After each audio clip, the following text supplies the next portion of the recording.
அன்பர்களே, இன்று பரசுராம ஜெயந்தி. திருச்சூர் ஸ்ரீ வடக்குநாத சுவாமி திருக்கோவிலுக்கு செல்வோம்.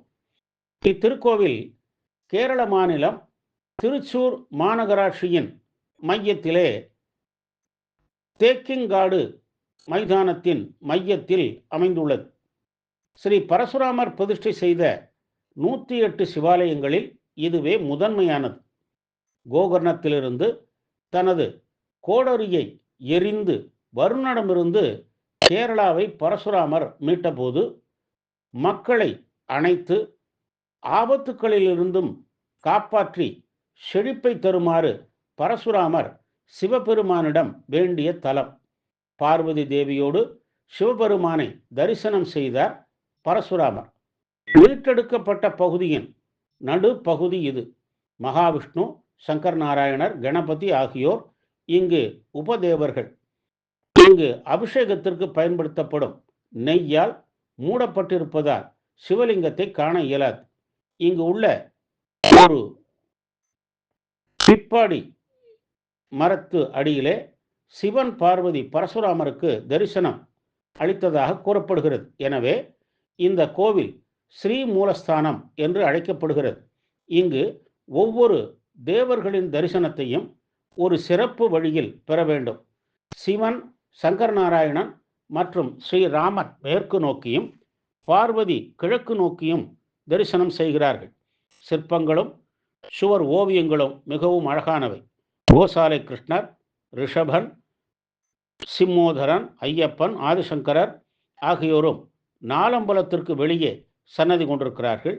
அர்ஜுனனுக்கும் சிவபெருமானுக்கும் ஏற்பட்ட போரில் சிவபெருமான் தலையில் காயம் பட்டு இரத்தம் கசிந்தது. உடனே தன்வந்திரி பகவான் நெய் தடவி சிவனுக்கு சிகிச்சை அளித்தார். அதனால் இவருக்கு நெய் அபிஷேகம் செய்து மூடப்பட்டுள்ளது. இவர் நெய் லிங்கமாக இருக்கிறார். இங்கு தரிசிக்க வருவோர் ஹரி ஸ்ரீ கணபதியே நமஹா என தனது கைகளால் வியாச மானலியில் மீது எழுத வேண்டும். இவ்வாறு எழுதியோர் அடுத்த முறை வரும்போது படிப்பிலும் செல்வத்தாலும் உயர்ந்திருப்பார்கள்.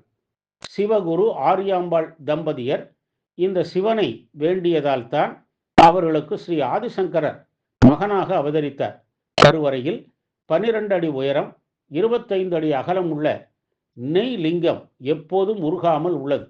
கோடை வெப்பமோ ஆரத்தி வெப்பமோ நெய்யை உருக்க விடாது. நந்தி சிவன் எதிரே இல்லாமல் சற்று விலகி உள்ளார். பிரதோஷ காலங்களில் இவருக்கு பூஜை நடைபெறும். இங்கு உள்ள மணி வாசுகியாகிய பாம்பு எனப்படுவதால் நம்பூதிரி மட்டுமே அதனை அடிப்பார். பிறர் அதனை தொடமாட்டார்கள். வடக்குநாதரை தரிசித்தால் காசிக்கு சென்ற பலன் கிட்டும். திருச்சூர் பூரம் விழா மிகவும் பிரசித்தி பெற்றது. இந்த விழா வடக்குநாதருக்கு இல்லை, திருவம்பாடி பகவதிக்கும் பரமேக்காவு பகவதிக்கும் உரியது. மகா சிவராத்திரி அன்று இங்கு லட்சதீபம் ஏற்றப்படுகிறது. சிவபெருமானின் அபிஷேக நெய்யை பிரசாதமாக உண்டால் நோய்கள் அகலும், ஞாபக சக்தி அதிகமாகும்.